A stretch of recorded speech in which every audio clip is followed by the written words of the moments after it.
This is Hemant. And Jessica. And you're listening to the Friendly Atheist Podcast. Please go to patreon.com/Friendly Atheist Podcast. If you give $5 a month, you get access to a bonus episode as well. And this podcast is also available on YouTube if you search for Friendly Atheist on there. Hello. Hello, Hemant. How are you? I am so stressed out because I'm doing a big non-podcast related thing on Saturday, so that's taken up a lot of time for 1 week. I am stressed because I know there's a lot of shit going on in the Supreme Court that God. I had a conversation with Mikey before this because I was like, I feel really shitty about tonight's show. And he's like, why? And I was like, because I know there's a lot of shit that's going down in the Supreme Court, and I just have not had the emotional bandwidth to look into any of it because I can't, mentally, I simply can't. It's been a tough year. Is it better or worse knowing that they are effectively gonna do away with abortions? As in, what do you think is better or worse? What do you think would make me feel better, knowing Hemant? it's going to happen now because, all right, they finished the oral arguments. Now we just sit and wait. Yeah. Or it's not like we're going to be surprised in June when they release a decision. But I feel like, you know what? There's no silver lining to this. But if there was, it's like, okay, they're probably not going to outright ban it. They'll just say yeah, sure, viability 15 weeks, something stupid that effectively bans abortion. If they gave us 15 weeks. Yeah, 6 weeks is fine. That's what they'll eventually get to. But knowing they're going to do that gives activists a chance to say, I wonder if when they actually release the decision, if that inspires Democrats to do anything in response, if that motivates the base in a way it never has, because Democrats don't get excited about the Supreme Court the way Republicans do. Right. I wonder if that leads to the backlash in a way that would be helpful in codifying Roe v. Wade in the law, that in a way that never has happened. Yeah, I think that's a fair point, and I do know that people I know, specifically boomers I know, who are center left / center. A lot of times I have heard they're not going after abortion. I would be mad if they went after abortion. We settled abortion, but I don't think anybody's actually going to go after. So I guess what I'm wondering is, are certain family members of mine finally getting the wake-up call they need? Or and also, maybe, probably not. What happens when Republicans get the thing they've wanted and fundraised off of and did everything for decades and decades after they gave up on segregation as a motivating force? What happens after okay, fine, good, you overturned Roe like you always wanted. What are they going to do now? With all the extra babies and dead women that they have that they don't around? care about. They'll find a new way to hurt women? What's their thing going to be? Because you can't say you need to vote for us because we're going to overturn Roe. Because when they do that, the headlines for the right will be, look, we did overturn Roe, or we effectively ended abortion, illegal abortion in America, in a lot of red states. They did it. Once you do it, you don't get to use that as a wedge issue as much as you used to. I wonder That's very political minded of you. I wonder, they'll find some other, they'll go after trans people, whatever. Sure, of course. That's also on my list. It's going to be trans people, it's going to be critical race theory. Those are their next two things. They're trying to take away our They'll find guns. new ways to hurt minorities and people who... I want to tell a small anecdote that I was grocery shopping yesterday, and I was in the Meijer by me, not to brag, but I do grocery shop at a Meijer, and I went to the bathroom, which is, not ideal. You don't ever want to be using a public restroom when you can avoid it. But I ran to the bathroom, and in the stall next to me, there was a woman getting violently sick. Oh, no. To the point that it was, God, you could hear it, coming up from the depths of her soul. And there was one other person in the bathroom, and when they left, I kind of knocked on the door. I was like, hey, are you okay? Do I need to call somebody for you? Are you all right? And she, as women are wont to do, apologized to me and said, oh, no, I'm just pregnant. This is every single day. Aww. And it's wild that it happened to me yesterday when the discussion, when the Supreme Court was mulling over this thing of Wow, can you imagine any other... Listen, I was only pregnant for like 3 weeks before I miscarried, and I was fucking miserable. I was sick. I slept like shit. I felt dizzy all the time. I didn't have an appetite. Like, everything fucking sucked. And that was 3 weeks, and I was barely pregnant. Like, the idea of forcing a human person to go through pregnancy, and listen, Amy Coney Barrett's argument was, well, even if now you can just give them up for adoption. So is that really such a bad thing if you have to make them go through pregnancy? hey, it's and not like, fertile people's job to provide babies for non-fertile people. They're not they're not wet nurses. They're not cows. They don't. It's just yeah, this is why I couldn't really, I can't hear questions like that. The idea of like, just carry it to term, just do whatever, especially, it's just hard having, and I hate doing this stupid podcast sometimes because it's really hard to just block things out that I find really upsetting and traumatizing. And anyway, if it sounds like I am not, contributing a lot of my own knowledge to what happened in the last 48 hours, it's because I was playing Oregon Trail, the video game, and watching X-Files. I think Rebecca Traister in New York Magazine today or something wrote an article basically saying, if you're mad at somebody, I mean, be mad at Democrats for not taking abortion rights as seriously as they should have. I mean, it's not that many of them are not pro-choice, but even if you say, Hillary Clinton is saying abortion should be safe, legal, and rare, as if, it is bad, but we can reduce, which is a funny thing, because nobody would say that about appendectomies. They should be safe, legal, and rare. Like, yeah, nobody's like going in and digging out your appendix for funzos, guys. Right. Anyway, yeah. And so one thing is, Democrats as a party, not just the more progressive ones, but all of them that want to get elected, need to start talking about abortion as a thing that is part of our medical needs. It's a part. It's healthcare. Abortion it's healthcare, and stop acting like it's a bad thing that we need to make as an option just in case something bad. Like, no, it's healthcare. Just treat it as such. Act like it. Stop giving the right this weapon to use as if like, yes, it is an evil and we will put an end to it. Like, you're handing it to them. So be mad at all those. Even Obama did the same thing. Of course, they all do, because I think there is a, forgive the technical term, but like a yuckiness to people about abortion. I think there is I think the yuckiness that people feel about abortion tends to come back and hurt us, because then we get this softening of well, nobody ever wants abortion. Abortion is always a tragedy. Or what's his face who ran as VP with Clinton? What's his fucking name? The Al Catholic Gore? guy. No, Hillary Clinton.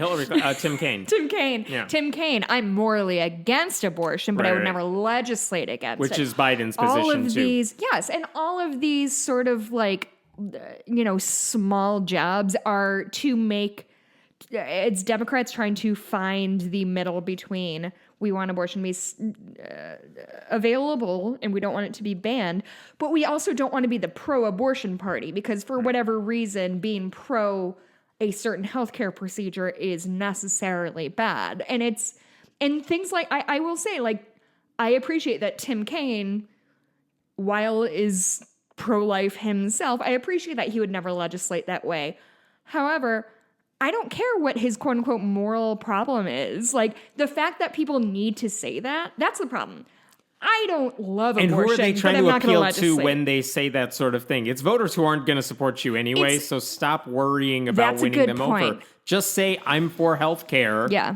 Abortion is part of that, and get your base out. And again, maybe the silver lining to what's clearly going to happen is that Democrats who care about this shit, and all the ones who live in states where this is going to affect them personally. It's not going to affect Illinois. No, like it will all the other states.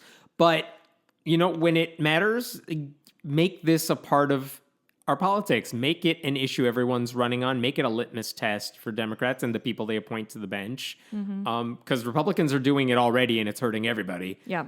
So Democrats need to start playing like them.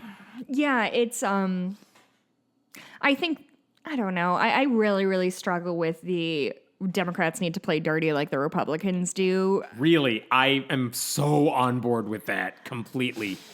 California should be like 12 states. No, I know all of that, and I know you're right. But it's just I saw people getting mad at Illinois and like Maryland for gerrymandering in favor of Democrats. And it's always like the Republicans. can you gerrymander Illinois? I Yes. think it's just mostly like no, you're right. It's Illinois didn't it's even do it blue and right. red out here. But like they could have gotten even more if they did it right. It's like, who's complaining about that? If you want to complain about it, there are better people to complain to. Go higher. Because Democrats are fine with saying, oh, we'll end it if you want to end it nationally. No, I know. They're never going to learn unless you give them a taste of their own medicine. I know. I think really the problem is more, and maybe this is just because I'm like a marketing person. I think it's more in messaging of Where the moral, we go low, they go low, we go high. Yeah. It's stupid. no. I want to be clear about when I say it's about messaging, when we say Michelle Obama's wrong. no, I just Because again, when she says that sort of thing, which is totally what you're getting at. It is. Like, we're the moral party. We're the ones that play by the rules. Be like us, which does sound nice. Meanwhile, we lose every time. Well, so again, who are we trying to appeal to with the nice language? It's all bad rhetoric, and I'm doing it too. We're sinking to their level, but it's just like, at what point does it just become kangaroo court and nothing means Sink to anything? their level, get the power, make it stop. That would happen. Democrats don't want to play that game. I know. But unless they have power, and power in the right way. Like, yeah, they have the Senate, but they don't have the right senators. So, like, they can't do everything they want. Yeah. But if they could, I mean, that's the only way it's going to change, because it's not like Republicans are ever going to do the right thing. We've talked about this with religion too. You can't expect Christians to do the moral thing. You need to force their hand on it. Mm-hmm. Otherwise, like, they're just going to do whatever the hell they want to do and just say, Jesus told me, and then move on with it.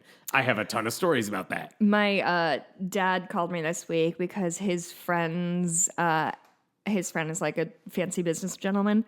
That gentleman's ex-wife is currently in the hospital with COVID and is unvaccinated, as are their children who are my age and like fancy business people also.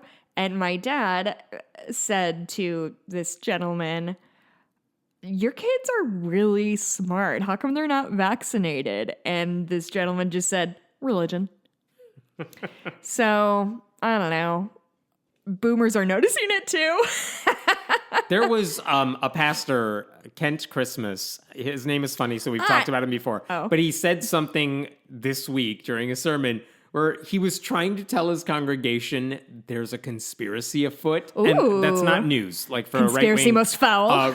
for a right-wing pastor to be like, let me tell you about these conspiracies. But he's like, have you noticed how no high-profile, like, political Democrats have died of COVID?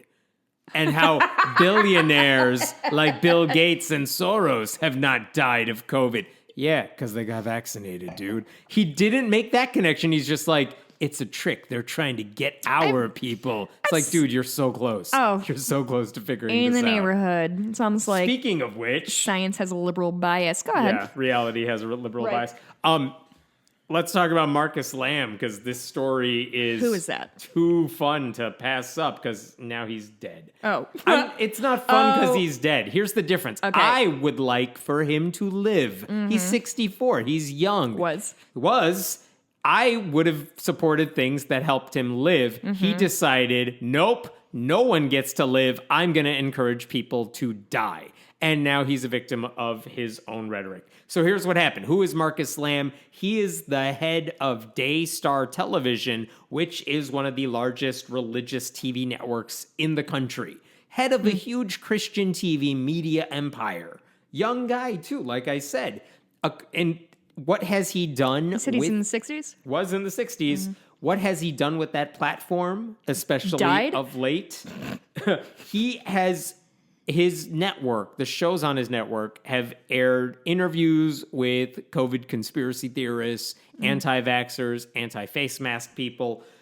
And it's not just that, because you could argue, all right, but that's like Rupert Murdoch versus Fox News. Sure. He's not making the decisions about that. But here's what Marcus Lamb himself has said.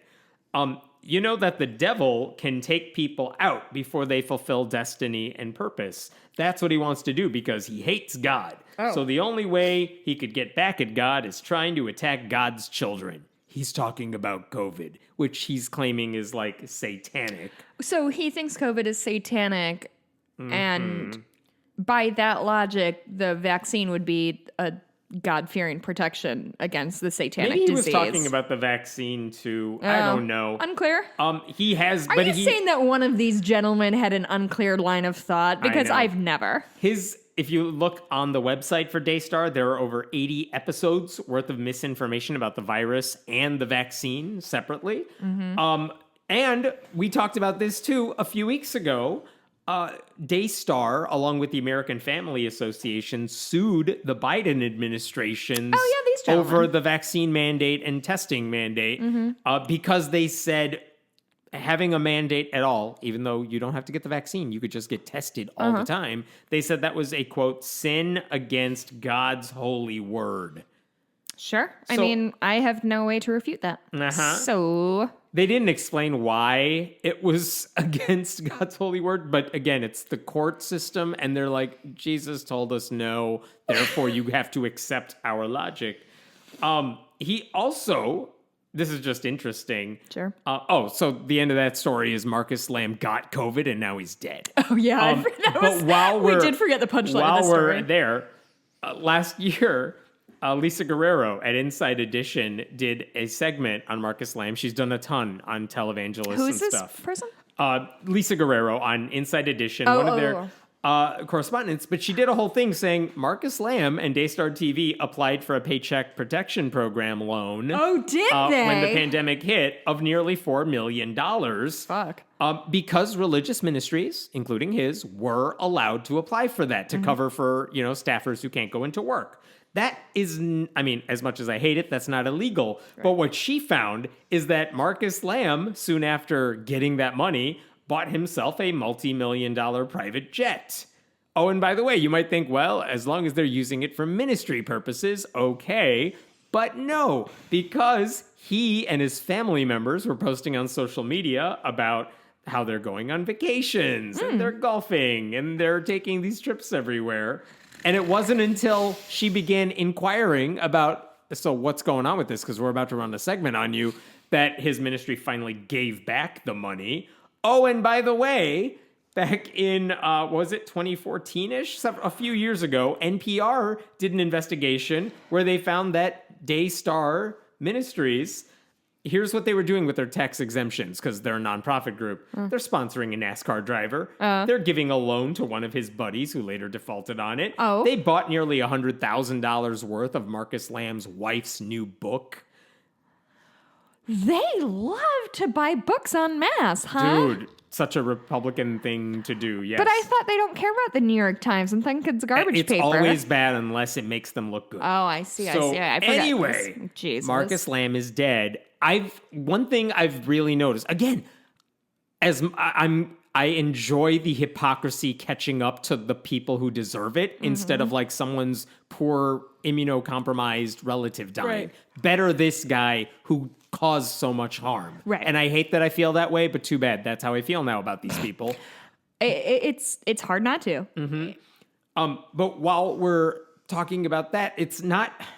One thing I've seen is a lot of televangelists, people in his circles who this guy died, they're obviously sending their condolences on social media, like Marcus Lamb, who founded this ministry and this television network. Lamb is really his last name? I don't know. I'm gonna look it up. But they all do some journalism. Praised his efforts and his ministry and everything, and like none of them mentioned the cause of death, which is hilarious in a sense, because like to me that's the first line of his obituary, then the rest of the stuff. It's like weird how you're all dancing around the obvious elephant there. Even the Christian news outlets that usually do a good job of covering this sort of thing, they said, Marcus Lamb, the guy who founded this amazing ministry, is dead. And COVID was almost a side note in those pieces, whereas like what it should have been is right in the headline.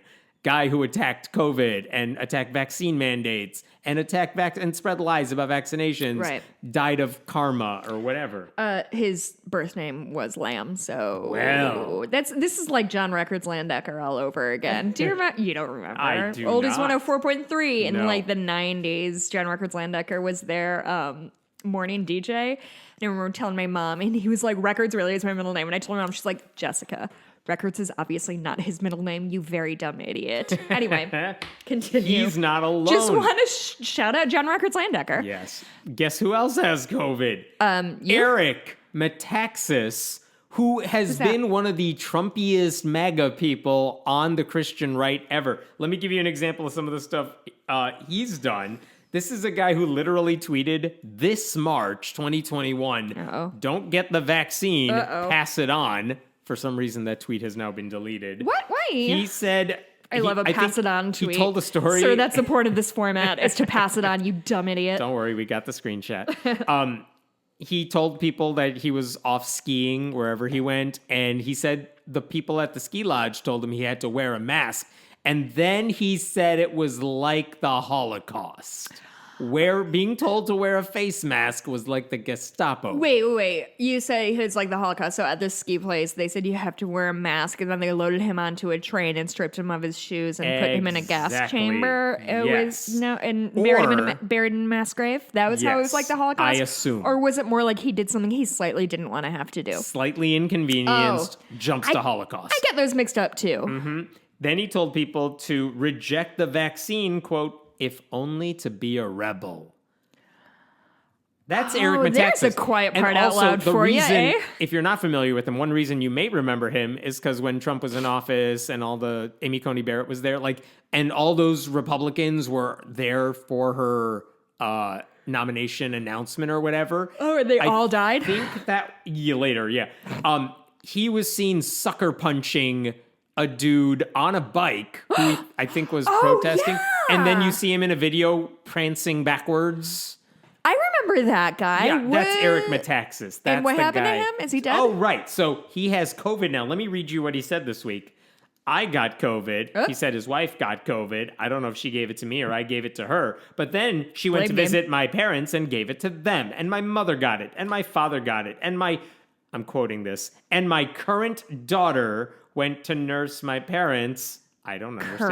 Current daughter? I know. Is that stepdaughter? I don't know. I think that's what God says. ...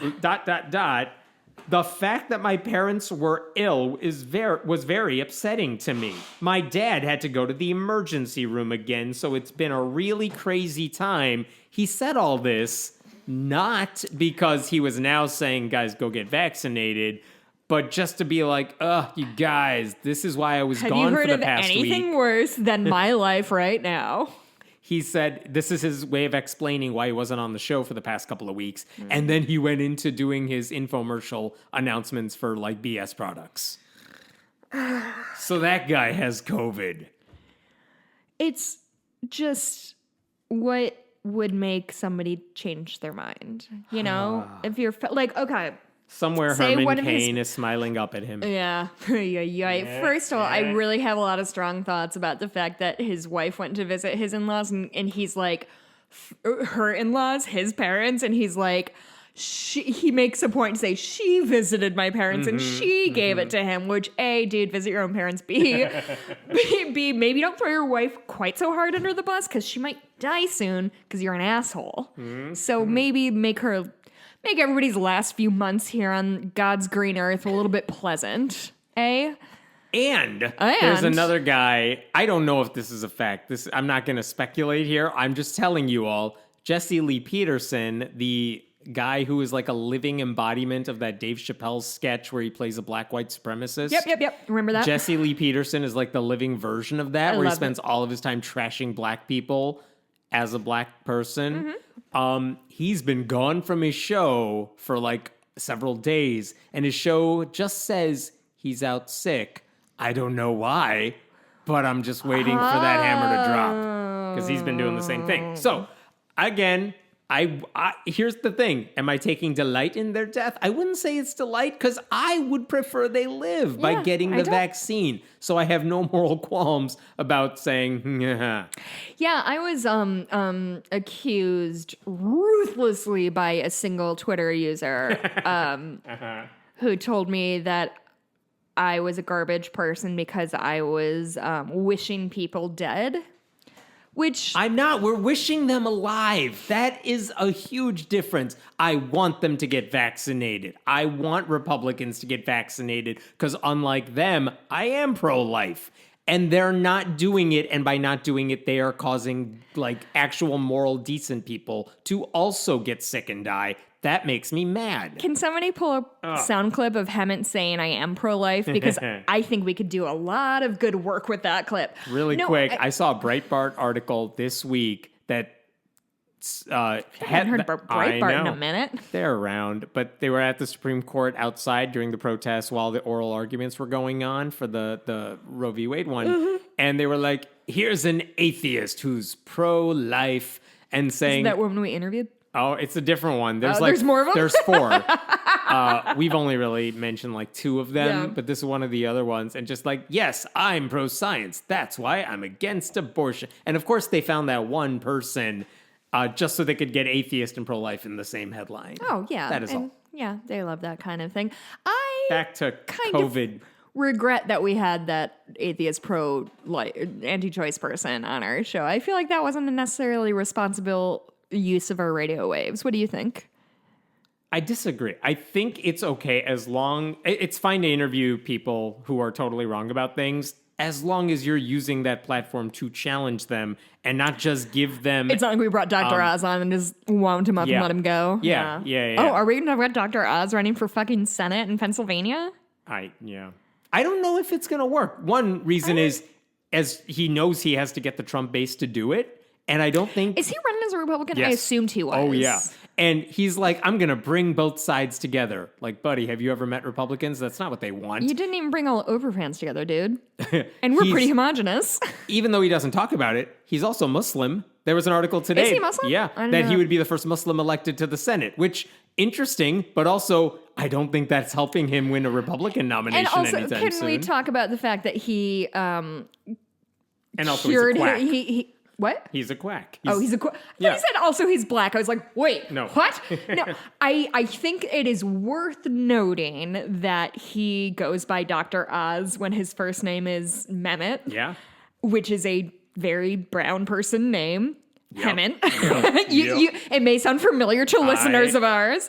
I not that I'm accusing him of anything, and also I will he say came to there are prominence plenty in the 90s. Right, and Dr. Oz is what he went by, stage name, whatever. Right. Like that's how he is known. I'm not bothered by that. Worth noting. There are plenty of Democrats who have long Indian names who are in Congress who go by the shortened version of it or the white version of their name, like whatever. I'm not Krishna, I'm Chris. Like things like that. That happens all the time. So like that part is the least objectionable thing about his campaign. What's the white version of your name? And is it Herman? It's whatever mispronunciation Henry, you come close. I will. I think I've said it before, but every time I get a message about like from Etsy or whatever, and it's you and Hemant. And Hemant is always spelled differently. Nice. They're like unique little snowflakes in my inbox. My mail is great. So many mistakes. Yeah, he's right. I don't know if it's going to work because he sells bullshit products and promotes bullshit, but the Republican Party is the bullshit party. Like they like that sort of thing. But also I don't think, as much as I don't like the guy, I don't think he's willing to debase himself to be very Trumpy about things. He's running to be like a uniter, hoping his celebrity will catapult him. But like Republicans don't want that. Like, does he know that? And I wonder how many people in his inner circle, I mean, clearly he's been encouraged by everyone who knows him. You should do it. Like, no, he's not Nobody gets here by accident. Yeah, he's not surrounded by anyone who's like, dude, you're gonna just... do you know how dumb you have to be to give up your syndicated talk show for running this frivolous campaign that I'm guessing will not result in a Republican nomination. Even if it does result in a Republican nomination, even if he does make it to the Senate, like, what are his goals? Like, has he talked about what his goals are? No. Because if he's a Republican, today, Mitch McConnell said, "I am not going to release before the midterm elections any legislative agenda for the Republicans if we take back the Senate, because they have no agenda." They don't have to, but they have no ideas. What do you think they're going to do? They're just going to be like, yeah, we'll shut down the government. Bye, see you in several years. Also, abortion, none. I just don't know what to do with... I genuinely don't know what to do with any of this, because when we elect Democrats, we're hamstrung by the worst Democrats. By the worst Democrats. And it doesn't help that it's a 50-50 split, right, in the Senate. But it's... Like I'm sure you saw have it on Twitter today that the Democrats did a tweet of like, elect all caps, like with the shouting emoji, like elect Democrats to protect abortion rights. And it's that's from the Senate Democratic Twitter account. Was that what it was? Yeah. And it's like, we did, buddy. You're in the majority. I know who's in your party. I know you got Manchin and Sinema there. Yeah. But also, we did elect Democrats, so get shit done. What are you doing about it? Which is a fair point. And get rid of the filibuster so we can do something. I mean, the filibuster is, I think, what needs to go, because that's sort of where we land, right? Of we elected Democrats, but they can't fucking do anything because they're hamstrung by processes. I keep saying hamstrung. It's because I wrote a story about a woman who had a tumor on her hamstring this week. But I don't know. We elected Democrats, and this is where we are. Here's the thing, though. If you did not... I know Manchin's annoying. I know Sinema's annoying. I feel the same way. If you didn't have them, nothing would be happening. All the debates and frustrations about the infrastructure, Build Back Better, all that stuff, the only reason we can even have those discussions, much less... Democrats are doing a really good job of getting judges on the bench. I know there's no Supreme Court opening yet, but they are filling those. They're filling them up with really good people. That's great. None of that would be happening without Manchin in the Senate right now. So, I mean, I know it's frustrating. Nothing would be happening. Right now, something is happening. And I know it's easy to get frustrated by the something when it could be so much more. But... there's an entire party out to play, like, sabotage. Yeah. And we're a month away from being in 2022. And it is still 2020. I don't think I have another election cycle in me right now. Not as a you bit. Will after the court rules on some shit. I don't know if I have it in me to go knock doors again. Here's what Democrats also need to do. No, that's a fair point you're bringing up. It is exhausting. That has to be the thing.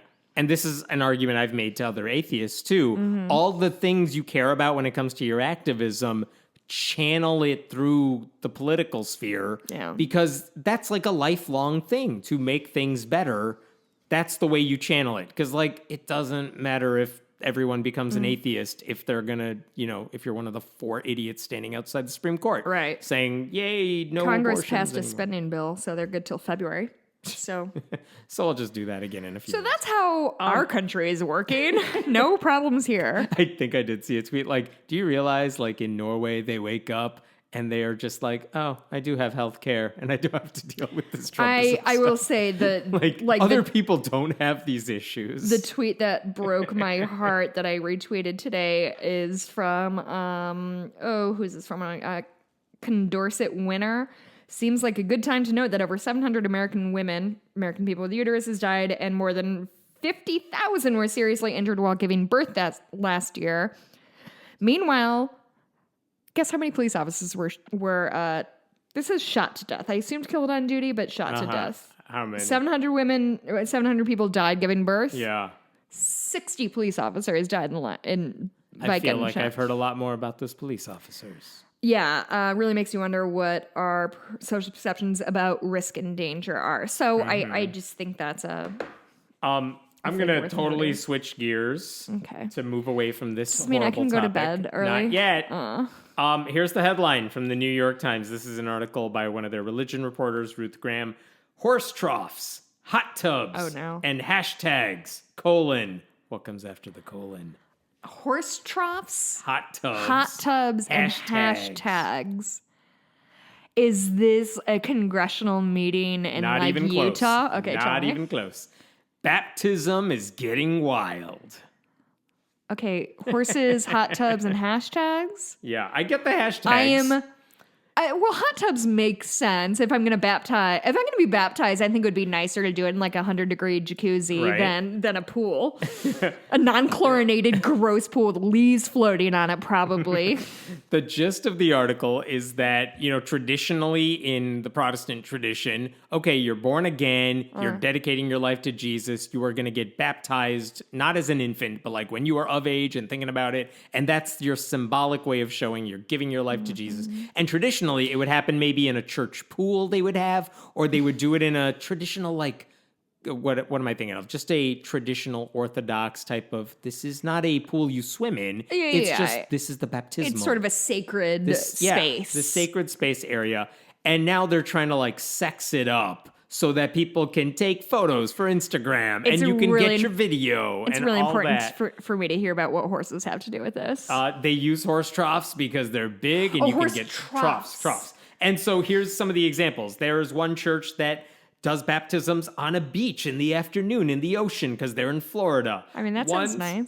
Some leaders set up a folding tub in the courtyard of the school that they rent out. One church uses the Hawaiian Falls Water Park to do it. That's pretty good. One church has a, quote, plunge party. But basically, they're like, it's not enough that you just get baptized. Yeah. It has to be the cool baptism. And this is what really stood out to me about this. Here's one pastor. We live in an age where people like experiences. It's not that it looks better, but it feels better. It feels more authentic. It feels more real. Which... Hammett, are you ready for this hot take? Listening. I have no problem with this. Okay, here's why I care. No problem here's why with this. I care. It's all flash and pomp for like a tradition that they're admitting is symbolic. We know it's symbolic. Of course it's symbolic. And like at their heart, like there's no reward for dedicating your life to Christ other than whatever you think it does for you in your head. Well, I mean, I think they think heaven is the reward, but what do I know? But it's all internal in their head. Yeah. And the fact that they're like, I don't want the boring baptism. I need the cool one. The fact that they know that the fact that church leaders are like, what if we made this cooler for you? What would that do? Like, it makes as much sense as saying, I'm not going to this crappy psychic with the rundown space. I'm going to the one with the neon lights next door. Like, it's all bullshit, right? Yeah. Why? I mean, I don't care. No, I don't care. Too bad. Don't. Just admit there's nothing about this that matters. I want these pastors to say, this is all bells and whistles. This is all the same thing. We just know that if we just do traditional baptisms and try to sell Jesus and the actual meaning of what we're trying to do here, no one would care. So we have to make it more interesting. It's the same reason their Christian music is like rock songs, and same reason their sermons are like Broadway shows with the lights and the sound and everything, because they know if you're just like, let me tell you what the Bible said, no one would be interested. You have to like shine it up and sell it to people and market it to people because it's a crappy product. That's my point. It's not that I disagree with you, but like, I don't know, that's not the problem I'm having with the world right now. My problem is mainly centered around my reproductive rights. This was number 3 on my list of all priorities. Yeah, no. Right now. We have really similar priorities. I've always said that about us.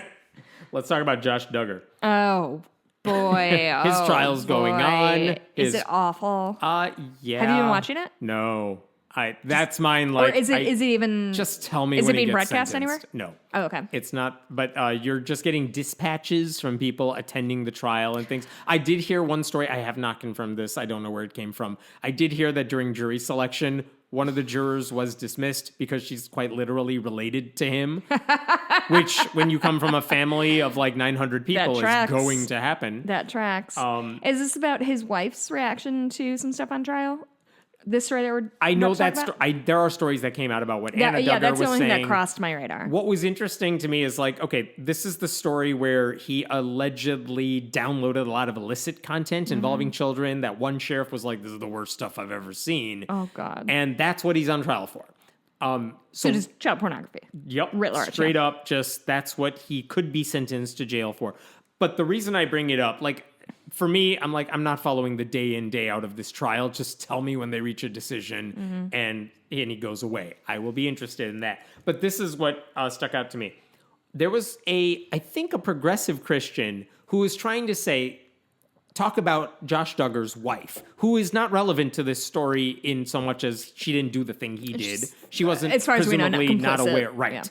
Yeah. But the person criticizing Anna Duggar, here's what they basically said. I'm not going to read the whole thing. It was long.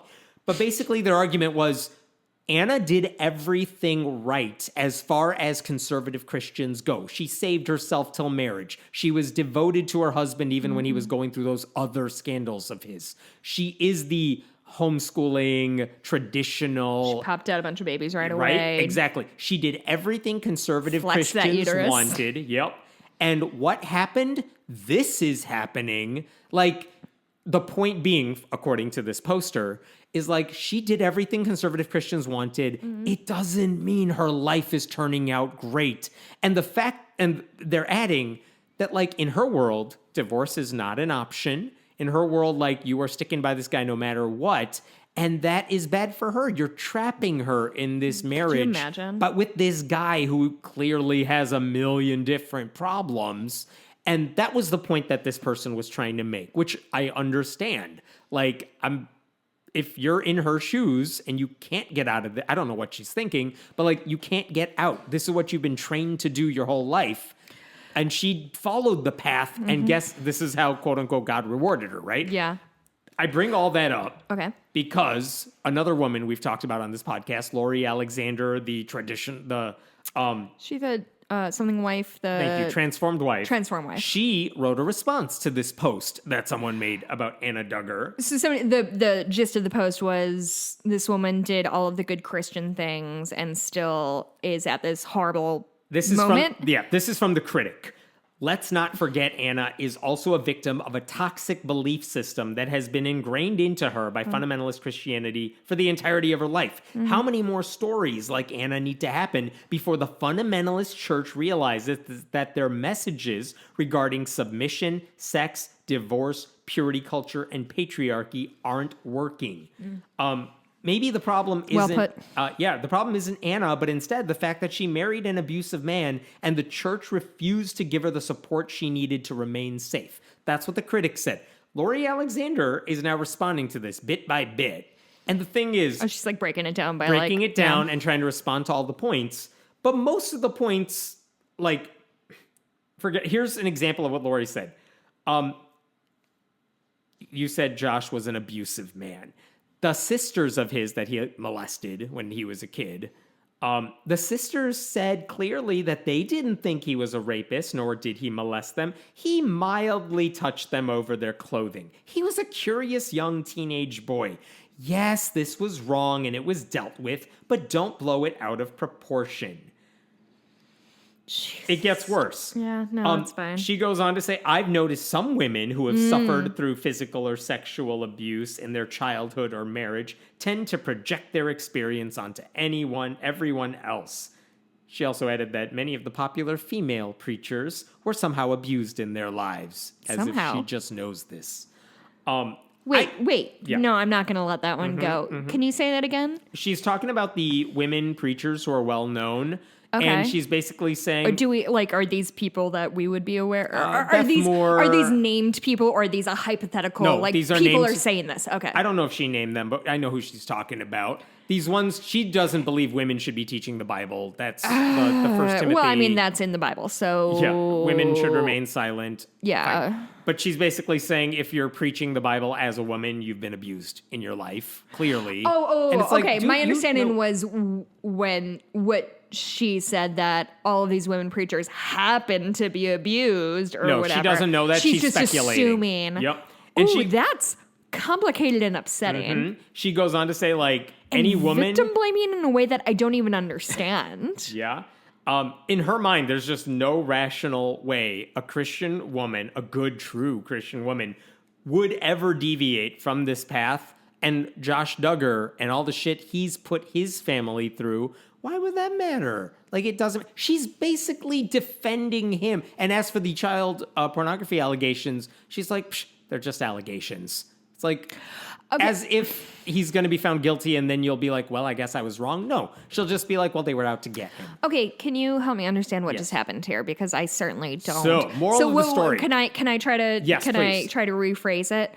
If you are a good enough wife, it does not matter who your husband is or what he does. God will reward you for it.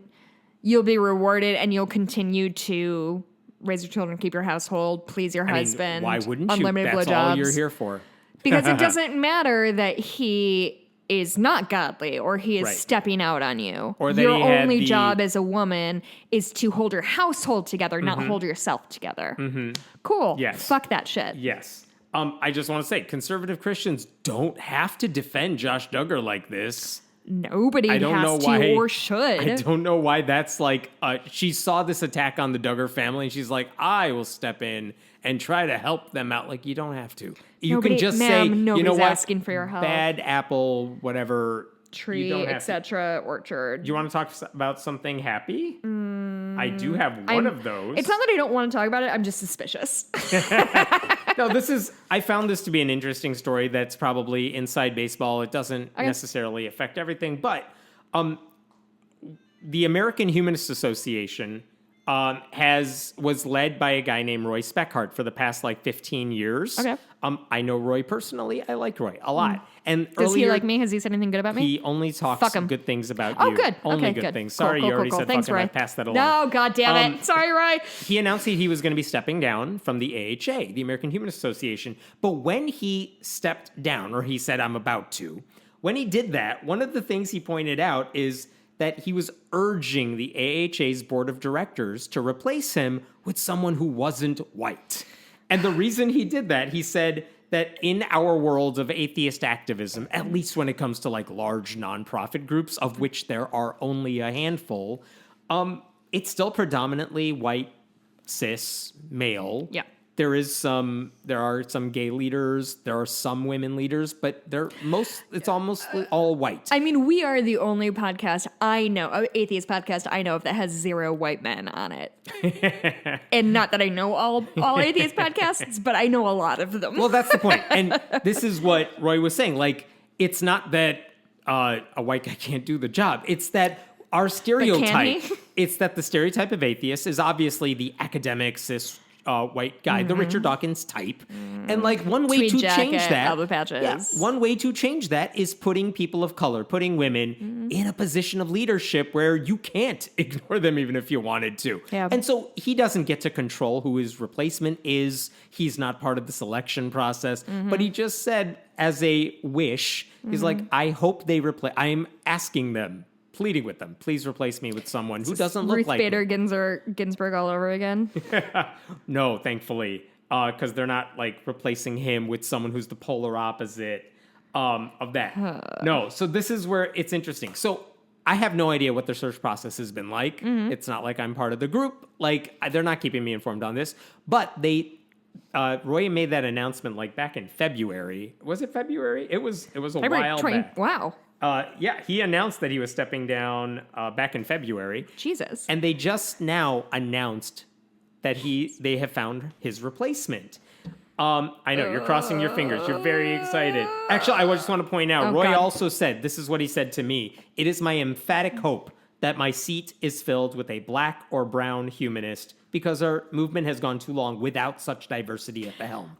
That is what he said. Hammett, are you about to tell me that you got invited to be the president of the American Humanist Association? Did not apply. It's all good. Oh. Their executive director is a woman named Nadia Dutchin. I thought somebody was going to reach out to me, but I guess... Nadia Dutchin, who... Human woman.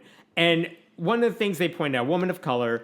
Yay. Here's what... I'm going to read some of what the AHA wrote.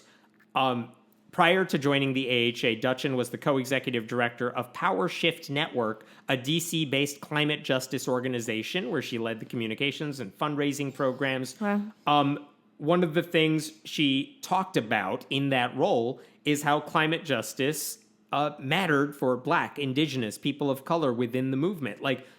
She is of Afro, Indo, Guyanese heritage. She identifies as a humanist, looks forward to promoting humanist values. Cool, great. How old is she? Young. I don't know. Oh, I don't know her age. That's I don't awesome. care, but she's young. But Like, does that mean she's automatically like the new atheist leader? No, it doesn't. I'm just saying. Doesn't matter, but cool step. That is a cool, important step. And I would just add, because I asked the American Humanist Association about this after they announced her hiring. I was curious, like, how did you guys get in touch with her? Did you like go actively seeking someone who fit that profile? Did she come to you? And they basically said, they used recruitment organizations, headhunters, to find potential executive directors. And what they told me is they just said to the headhunter organizations, we want to make sure we are reaching out to as many types of people, communities as possible when you are considering your search. So don't just stick to the traditional places you find leaders. Yeah. And they said after we narrowed it down to, I think like a few dozen people that we were seriously looking at, she just rose as the best candidate out of everyone they looked at. Cool. And that's why she got the job, which, again, that is a cool step because of the next story I'm going to talk about. Oh, no. I don't know anything about her. I haven't talked about her other than what the AHA has said. I hope it goes well, and I hope she's there for a while, because that would be a huge change. And one of the reasons is, if you're a reporter, if you're a TV news outlet, and you want to get the atheist perspective on some story, they straight white guy in his 60s. Yeah, and they go to the leaders of the large organizations. Right. And if they do that, in this case, you're going to hear a different voice representing the humanist cause. Tell me her name one more time. Nadia Dutchins, Nadya. Cool. Nadia, welcome. Let me talk about the flip side of that then. Oh, no. Oh, no, heaven. Why? Because I must. The American Dawkins. The American atheists rehired what's-his-face. Okay, Dawkins. Dawkins said this. I'm not going to dwell on this because we've discussed this to death already. Dawkins tweeted this week, please sign the Declaration on Women's Sex-Based Rights. I have just done so. And what is the Women's Sex-Based Rights Declaration? Is it anti-trans? I bet it's anti-trans. Totally anti-trans. Basically, even I tried looking at this document, and it is so wordy, and it's not like they have a bullet point list of their goals. Oh, of course. But if they don't have paragraph breaks. They write like Nathaniel Hawthorne. It's just no paragraphs for pages and pages. Right. I mean, what this declaration, what the people behind it are trying to do is they're trying to take rights away from trans mothers. They're trying to deprive trans women the ability to play women's sports. They want to make sure trans children cannot receive transition-related health care. That's the sort of thing they're doing under the guise of we're trying to protect women, real women. That's the implication of everything they're doing. If you wanted to protect women, you'd be protecting women. This is doing nothing. If you wanted to protect women, you'd be fighting for reproductive rights. If you wanted to protect women, you would be fighting for rapists to actually get convicted. You'd be fighting for police departments to take it seriously. If you actually wanted to protect women, there's a lot of things we would love for you to do. And guess what? As a woman, my least concern is that some trans chick is gonna like moonwalk into my life and do what? Like kick out my uterus? What are they afraid is gonna happen to me? By coexisting with trans women whom I respect and like, or even don't. I don't have to respect or like you to respect you as a trans person. Like, just, oh, God. This is from... Richard Dawkins, what are you doing to us? How are you letting us down so badly? Yes, to all of that. The Christian Post headline here, and, I don't like... I want to make sure I get this right. Oh. Do you want me to keep talking while you type? For like 2 seconds. No, here we go. The headline from the Christian Post about this, Richard Dawkins signs declaration opposing gender reassignment surgeries, puberty blockers for kids.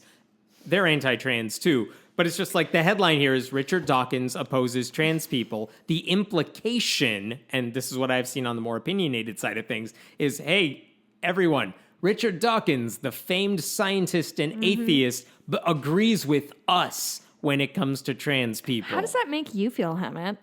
Because we are, like it or not, the friendly atheist brand is under the umbrella of Richard Dawkins. No matter how you slice it, in the greater consciousness of the world, you hear atheist, you think Richard Dawkins, maybe you think Hitchens. Maybe they think Hammett Meta? They do not. The Pew Research Center did a poll, I think it was last year, where they asked people of different religions and everything, who comes to mind when we say the word Christian, Muslim, atheist, whatever. And when it came to atheist, Madeleine Murray O'Hair, the woman who started American Atheist and died murdered 25 years ago or so, she was number one on the list because she was such a media spectacle. That's still, I feel like she's so... Like, people my age, I don't think know who she is. I think technically number one on the list was I don't know anybody or like some friend, family member. But then she was the first Jessica. name. Richard Dawkins was on the list, but I think the other like named person was like Satan. Yeah. Because people are not smart. I didn't see Buddy, that coming Satan's Christian. Like, all. I don't know how to tell you. He's hella Christian. He was an angel. But the point is, like, yes, to your point, people think of Richard Dawkins when they think of atheists. So, yes, it's very frustrating it's really hard when for the us most prominent atheist in the world Yep. is a bigot. And again, it's like one of the, I don't know what's in the water in the UK, but all the anti-trans... What is going on over there, guys? I thought your press was supposed to be slightly better. Like, I know y'all have the Sun and that shit, but Jesus Christ, I thought you guys had like real lawmakers and not just. One thing that frustrates me, besides the just he's an atheist, so you're connected to him whether you like it or not. Yeah. I mean, and the least we could do is just call him out on that then, which I hope we are trying to do here. But I would argue we've done it frequently with Verber. Oh, and I've heard from many of you who are not happy about that. Wait. Yeah. That we haven't done enough? No. That how dare you go after my new savior? Oh. I mean, we've said that The God Delusion is very good and Greatest Show on Earth is very good. My favorite tweet in response to Richard Dawkins, I don't know who the person is. Go fuck yourself. Am I close? Comes from someone who said, with no punctuation, "Thanks for making me an atheist. Now fuck off." That's the very thing that good. makes me annoying is, again, I genuinely do believe this guy brilliantly explains evolution in his books. The God Delusion for so many people was a life-changing book for them, and he cannot seem to wrap his head around civil rights and actual persecution that is religious-based by and large. And he's just going, and he has same thing. He has no one in his life circle. He's like Dr. Oz. Richard Dawkins is like Dr. Oz. He has 100%. No one in his life circle willing to tell him what the hell is wrong with you because he's too famous for them to be like, I have a problem with what you're doing. Even the Center for Inquiry, which has employees that I genuinely respect and like, you can't ask them to be like, hey, I need you to like trash your boss and guy who's merged with your organization. But the organization itself and the people in charge have not said anything about this stuff, and that infuriates me. That's people willing to let trans people take the brunt of the hurt from people like that. I think a huge problem, and I think it's not an atheist problem. I don't think it's a liberal problem. I think it is sort of like a human being problem. That we think, oh, this guy knows a lot about this thing, so we should listen to him about everything. Right. And the anti-trans people they always cite. It's like, here's a professor of philosophy. It's like, well, what papers have they written about gender identity, sexual orientation? What expertise do they have in the matter? They don't. Don't you want to grab Richard Dawkins by his tweed lapels and say, look at the company you're keeping. Look at your bedfellows right now. Is this who you want to be? That's the problem, because his bedfellows, the other scientists, communicators, philosophers that he is associated with, are just like him. All the new atheist types that are prominent are just like this. But one has to think Richard Dawkins has spent his life going against the people who are not going to believe in science just because of a book they read. And Richard Dawkins is falling in that same trap. Like, one only needs to talk to actual experts in gender shit. Is that what the that field is the called? technical name of the field. I'm so sorry, you guys. I'm trying to be good and stand up for trans people, but like my brain is very tired. One only needs to talk to trans people who are just like, I I'm not trying to I would like to know who I'm that not is. here trying to snake gold medals for you. I am trying to live my most authentic life. And like, I think everybody who is cis should really think about things like that of, okay, these trans people are just trying to live their best life. And you think, oh, well, just you're a boy or you're a girl and live with that. But like, I don't know, I'm a 30-something, I forgot how old I am, 36-year-old woman. I am putting tattoos on my body as a way to claim myself and express who I am. I cut my hair or dye my hair in certain ways. I dress, and we all get up, we dress, we do our hair in a certain way because there is an image that we want to project of our inside to our outside. For some people, I'm not naming anybody in this room, it's wearing the same fucking hoodie week after week to his co-host's house. They are different hoodies. They're different colors sometimes. That means they are different clothes. And just imagine if you were a cis woman who had long hair and just really wanted to cut her hair off. And everybody's like, are you out of your fucking mind? Nobody's gonna like you. And that was like the 1970s. Like, it's just so wild to me that we all make individual choices to express our insides outwards, whether it's our clothes, our hair, our makeup, our tattoos, our shoes, our fucking cars, or the kind of dogs we adopt, the kind of house we live in, the place we live in. We all work so hard to make ourselves the most whole version we can and make the inside of us feel visible to the world. And I do that with tattoos and wearing fucking pro-choice shirts everywhere I go. I went to the dog park in this 1973 Protect Roe v. Wade shirt because I'm exhausting to be around. All of that. And then to say like, oh, you should do everything society tells you to do. You were born with a penis, so you should have short hair and no boobs. So like, it's just wild to me that we can't all be like, hey, maybe we should all find the most authentic version of ourselves and try to express that. And that's not a problem with anything. And guess what? Nobody is going to be trans so they can win a gold medal in shot put or whatever. Find me all the trans gold medalists at the Olympics since they're dominating everything. It's the exact same thing as, I don't have a problem with abortion. I have a problem with women who use abortion as birth control. Oh, who?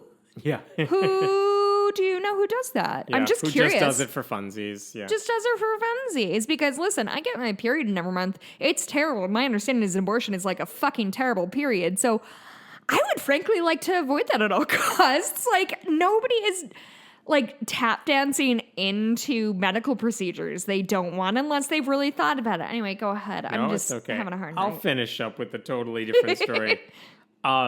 This is one more Supreme Court story, but it's tangential. Here's the deal. There is a Christian ministry called the D, as in dog, D. James Kennedy Ministries, named after a guy named Kennedy who died in like 2007. His ministry's still around. John F. Kennedy? No. Robert Kennedy? No. So, D. James Kennedy Ministries was called... Kathleen Kennedy. No.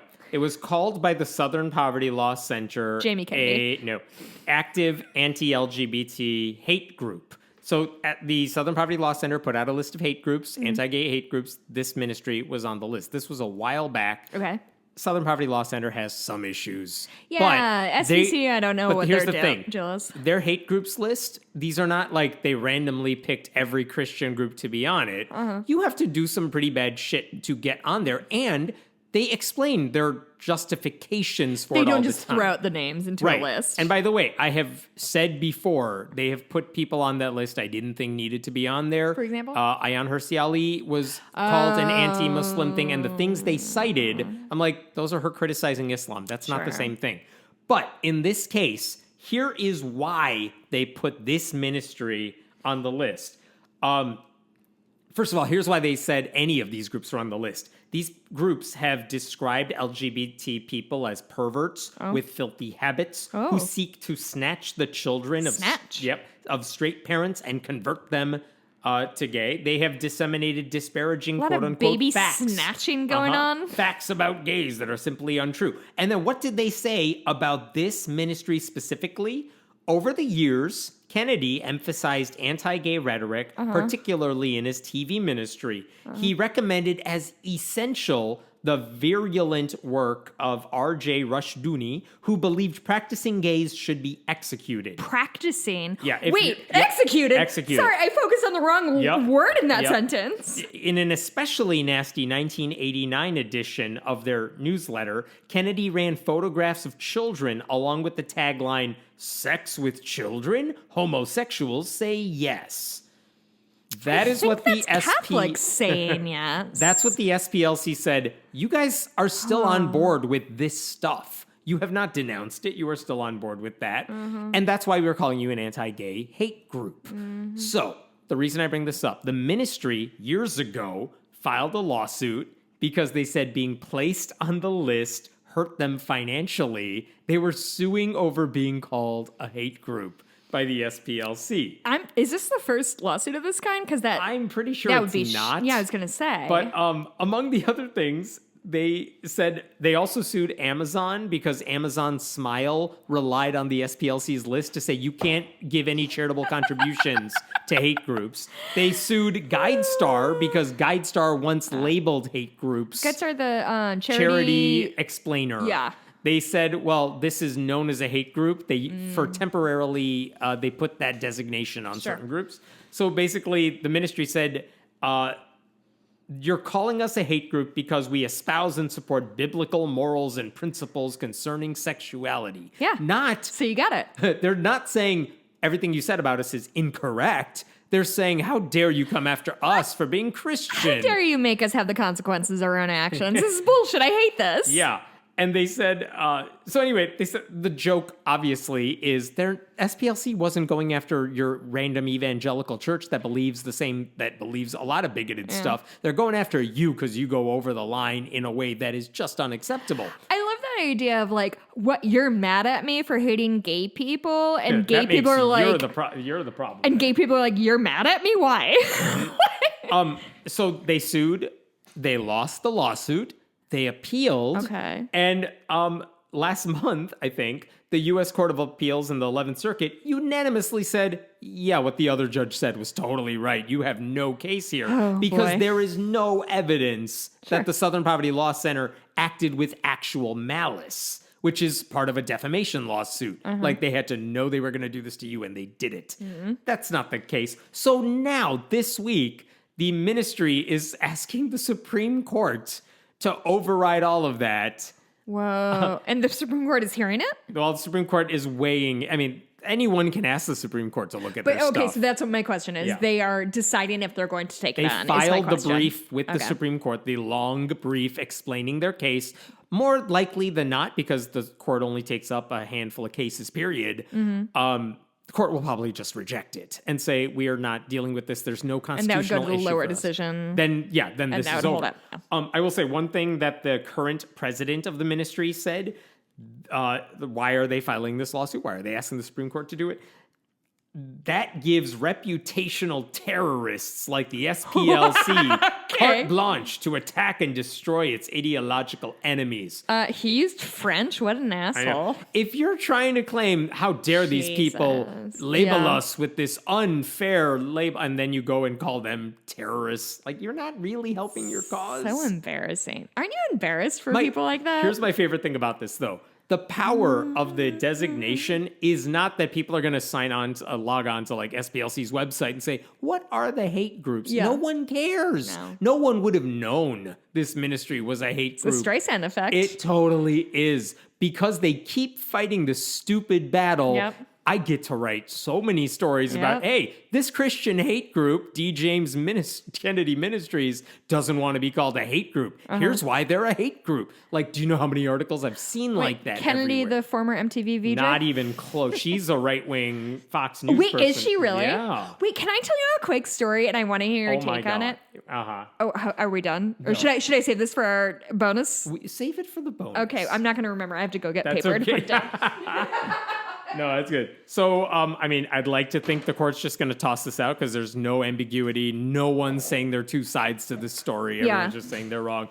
But who knows?